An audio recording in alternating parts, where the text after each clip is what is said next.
If I were to ask you before this video started, what would you prefer? Passing close to a supermassive black hole or a relatively small black hole?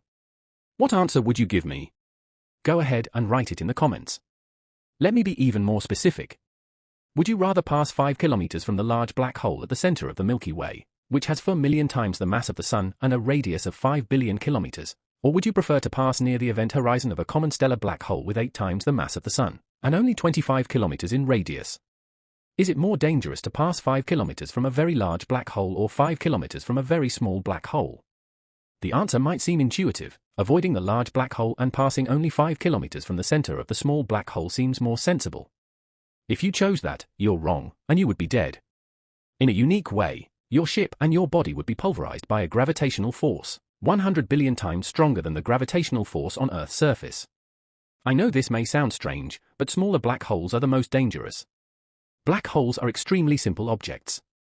To talk about a planet, you need to know its size, chemical composition, and density. Now, for a black hole, only one thing matters: its mass. If you know the mass of a black hole, you know almost everything possible about it.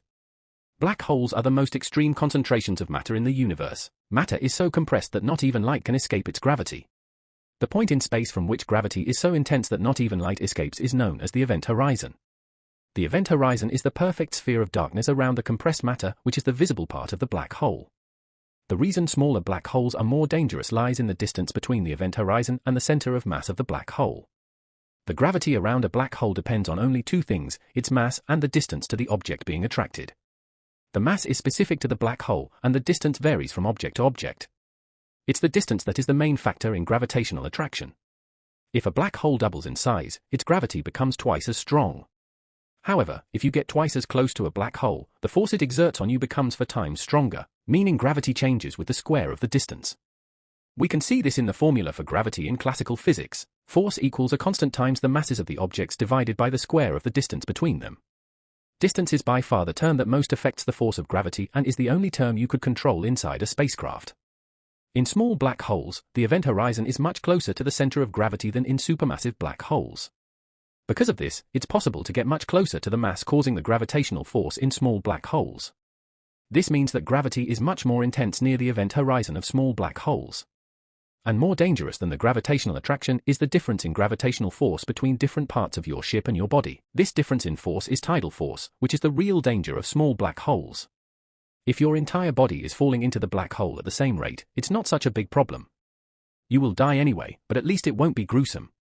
The problem arises when your legs start falling faster than your torso, and tidal forces separate your legs from the rest of your body. That's the ugly part. Tidal force depends even more on distances than regular gravity, and it's enormous near small black holes. For example, the gravity near a black hole with 9 solar masses is 300,000 times greater than near a black hole at the center of our galaxy, which has 4 million solar masses.